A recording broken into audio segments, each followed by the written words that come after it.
Once upon a time, a baby boy was born, and they called him Phil. He was extremely gifted. Everything he tried to do with his hands, he was extremely good at. As he grew, in his early years, he learned all the trades: excavating, framing, electrical, plumbing, fine carpentry, you name it. Shortly followed with learning engineering, architecture, and drafting. He could design and oversee the building of anything from a one-room cabin to 150-story skyscrapers, and they would always be perfect, high quality, and beautiful within and without. At the age of 30, Phil was the master architect. So he set up a university to teach any who would commit themselves to learning all that he knew, everything he knew, for free. You get that? If they would commit themselves to learning all he knew, he would teach them everything he knew. Okay? Everything he knew, for free. It was simply called Builders University.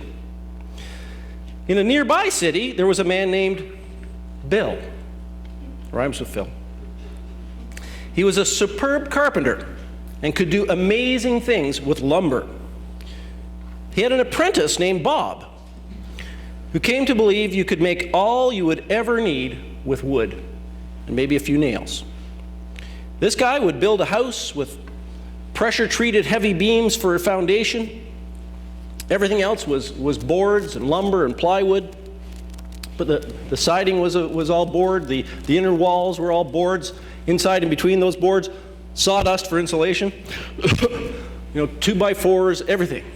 All the way up to the top, and on the very top he put cedar shingles. So in fact, he was so passionate about this that he started his own expensive trade school, where not only was wood the only building material, the oneness of woodness was the philosophy of all of life. He was a strong leader and had many students and followers. In a country to the south, where it was warmer, a worker in masonry by the name of Manuel believed the very same things about concrete. Again, a strong leader, a trade school dedicated to all things cement, and money to be made. Thousands of followers. Eventually, ambassadors from Builders University came to Bobstown and Manuel's country with the good news of free education. Needless to say, they were tarred, feathered, and sent packing. Here ends the parable. I hope you got all that. Now that's my first parable, and I got to tell you, I really respect Jesus more now. Because boy, the parables are tricky, and they never seem to say what you really want them to say. So as with any parable, although Jesus are by far the best, this only kind of approximates the point one is trying to make. It kind of, it parallels it, but it really misses a lot. So yes, I'm thinking of Master Architect Phil as kind of like Jesus, and I'm thinking of Bob and Manuel as representing the dozens, maybe hundreds of philosophies and ideologies and religions out there. They always have some truth in them, just like, Bob and Manuel's. They're right. Wood is a useful product, and you can make a lot of things with it. He's right. Concrete's a useful product. You can make a lot of things with it. You can't make everything with it. So they have some truth in them, but I believe Jesus and his way encompass, by which I mean include, all those truths and offer far more and for free. That is, by grace. Now, the reason I've come to this interesting subject, hopefully, maybe controversial, is the statement made by Jesus in John 14, verse 6, which Liz read a little while ago. Now, John 14 is a profound passage, used a lot. We read it almost, about half the time for funerals and, celebrations of life and that sort of thing. Because it's got a lot in here. Jesus is comforting his disciples as he's about to leave them and telling them he's going to prepare a place for them that he might come and take them to himself. So it's all about, what's going to happen after, even after death. And so that's in there. But then we come to this part where Thomas is having a discussion. Remember Thomas was the doubting Thomas guy? He's always thinking, that guy. Lord, we don't know where you are going, and how can we know the way? And Jesus says this, I am the way and the truth and the life. No one comes to the Father except through me. Now, apparently, that's a very controversial statement. And it's rather troubling for some, and even some that are kind of in the Christian stream or in the churches today. I was looking at some commentaries that I often look at, and they're quite good often, generally. But when they came to this particular verse, they got a little bit nervous. And they played, in my view, a little bit fast and loose with it, and kind of was saying, well, Jesus, of course, didn't mean that he's the only way, truth, and life for everybody. That can't be what he meant. It clearly meant that he was comforting his disciples, and he meant he was for them. He was their truth, their way, their life. Because Jesus would never say such an outrageous thing as he is the way, the truth, the life. But I would counter that and say that he would say such a thing. He did, and he said many other such things that we find written in the Gospels. In fact, the whole point in John's Gospel, well, not the whole point, but a big point, if we look at this passage within its context, take the whole of the Gospel, and we find what it says about Jesus, starting with the very beginning, the first chapter, which kind of sets the stage. So the very first two verses are, in the beginning was the Word, which is one of John's titles for Jesus. In the beginning was the Word, and the Word was with God, and the Word was God. Everything was made by him, and without him was nothing made that was made.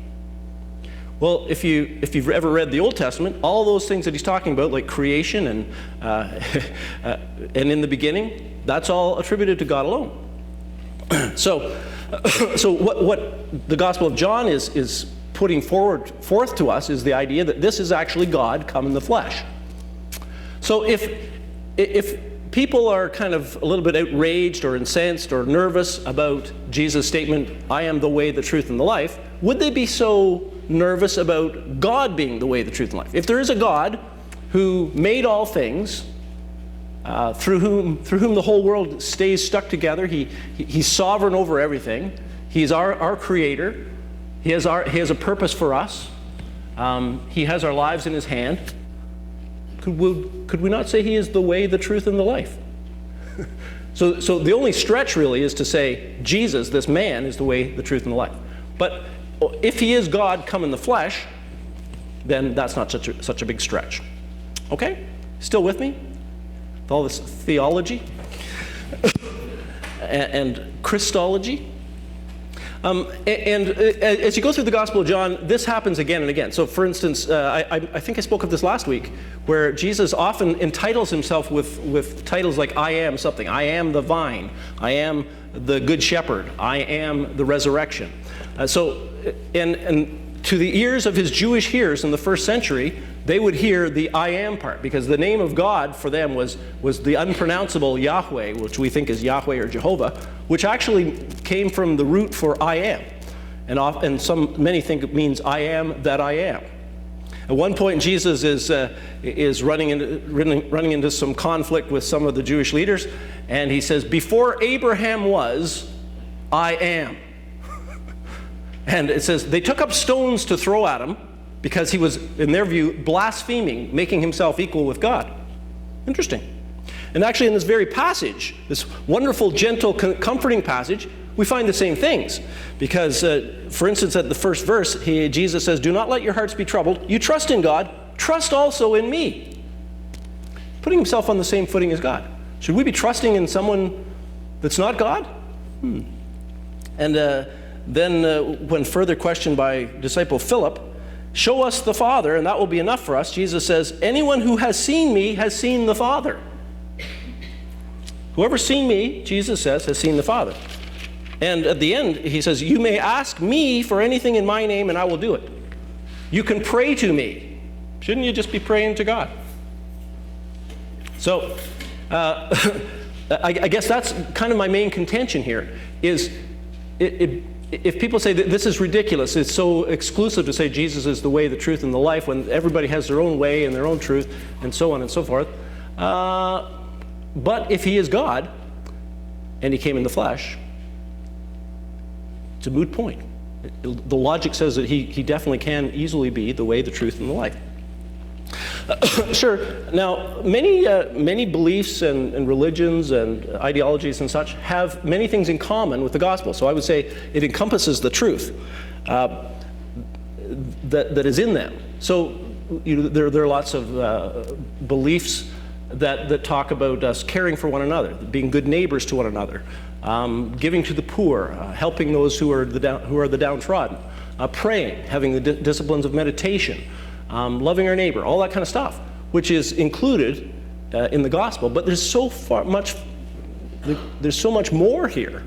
I mean, just for starters, that God has come among us as one of us is huge. That then he died to deal with our sins is immense and not covered anywhere else. And that he rose from the grave to conquer death, unheard of. It's all way beyond anything anybody else is putting out there. So it's not really a competition, though. I mean, I don't really see this as, we've got our beliefs, but it's better than what they believe or something like that. No. I mean, human beings, since the dawn of time, have been making up ways to tell one another, this is how you can appease God or get close to God. I just think this is God's way of coming to us to bring us to himself. So what a wildly outrageous, kind of all-encompassing statement this is, though. So I'm going to put that argument aside for a moment. This all-encompassing statement, I am the way, I am the truth, I am the life. Let's stop and think about it for a bit. What are the big questions of the human race? What are the big questions that all of us face? Well, one of the huge questions is, how shall I spend my life? How do I live? How do I make big choices, or even little choices? How do I decide? How do I decide, how far to go in school, or what career path I should take, whether I should marry this person, or whether I should not get married, whether I should have these many kids? Not that that was decided particularly, just where shall I live? If I retire and all my family is down in the city, should I retire in the city and stay down there close to all my grandkids and great-grandkids? Or should I move north to God's country, Halliburton, and thus providing my grandchildren a place to come and have respite for themselves in the hot summer weekends? So, I mean, those are big questions that we have to wrestle with. What is my purpose? What is the point of my existence? To all this, Jesus says this, I am the way. I am the way. And what he's saying is, let me be your Lord. Let me be your leader. Let me be your guide in life. And as you encounter the big and little decisions of life, if you look to me, I will give you wisdom, and I will be your wisdom and take you through those difficult things. I am the way. Question 2. It's another big question, I think, for all of us. What is real? Who's right? And all the competing claims that we hear across the board in every area, how do we know? Who can I trust? It's a good question, eh? Who can you trust? What should I believe? Now, not only these religions and beliefs and ideologies are throwing out competing truth claims, and just while I'm on that subject, back to that for a second, there are those that say, well, there are just many paths, but they're all the same, they're just different, but that can't be true because they actually contradict each other quite a bit. So for instance, if Islam teaches us that you can't really know God, you can only kind of obey God, you can't get close to him, but Jesus says, yes, you can know him and you can be close to him, those are contradictory statements. If Hinduism tells us, it might tell us all kinds of good things about how to live our lives, but if it tells us there are multiple gods and you should worship them all, or at least a few hundred, and Jesus says, no, there's only one God and you should only worship that one God, those are contradictory statements. And I could go on with just about every other religious position. So there's a lot of competing statements of what is true. How can we know? And that's under the big issues of life. And then there's the lesser issues of life, like I'm thinking this year we've got these elections coming up, right?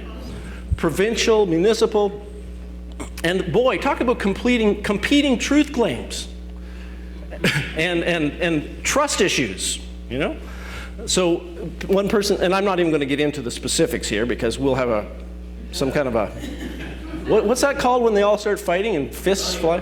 Donnybrook, thank you. We'll turn church into a Donnybrook. And nobody will come out unscathed. But, when you listen to them, if say for just hold yourself away from, yes, well, I'm a lifetime PC or I'm a lifetime NDP and I'm going to vote that way no matter what. And just stop and listen to what, not that any of us are like that, but if we stop and listen to what they say, just one at a time, they sound pretty darn convincing, except they're contradictory, but what is best for us. And that being put aside, once they get into power, can we trust that they'll actually put into play what they said they would do? And these are good people. These are people that are committed to the common good. Yes. Are they? We're going to give them the benefit of the doubt here. But by and large, they are. I mean, how many of us want to go run? It's a hard thing to do. Can we sign you up, Harry? No. Can we sign you up here? So I'm just saying that's the world we live in, and it's stressful. Commercials, bombarding us with what's true, but the best thing to buy. I had a chat at Sarah's shower yesterday. This is a health consideration. I talked with a woman who was telling me all about some babies that she knew of that had been born almost blind, and the doctors had given up on them. But Ben, you should close your ears. And that through a special kind of scalp massage, the skull plates were moved, and their eyesight came back in like full bore, 20/20. So I'm thinking, that's wonderful. Is it true? I don't know. I'm sure you hear things like this all the time, and I don't want to get into Donnybrook about this one either. There's a lot of competing things out there. So, and it's stressful, because we know that we are not, as human beings, entirely trustworthy. We are a deceitful bunch, and we will bend things and twist things and spin things in our direction. In the midst of all that, Jesus says, I am the truth. Wow. I mean, to me, that's like that sweet river, springtime river, bringing life. If you put your trust in me, he's saying, put your trust in me, I am trustworthy. I'm worthy of your trust. You will know peace with respect to the things that concern you in life. And I will carry you through. I am the truth. Point 3, and another big question that all of us must deal with. Where can I find my deepest needs met? Where can I find inner healing? Because all of us here, because we're all pretty much adults, if you've spent some time living, you are scarred. You're somewhat wounded. Some less, some more, but all truly so. I mean, we've lost at love. We've been turned on by friends. We've had all kinds of things like that happen in our lives. We've had injustices dealt us as we went through life, and that's left some scars, and it may have left us bitter. And we need healing for that. Where does that come from? Where do we get inner healing? We need forgiveness. Forgiveness is a big part of that. Where do we get that forgiveness so that we can actually forgive ourselves and know God's forgiveness, and our friends have forgiven us, and our neighbors have forgiven us? Where do we find strength for what's facing us today? And a lot of us are pretty tired a lot of the time. I don't know if you noticed. We somebody yawning.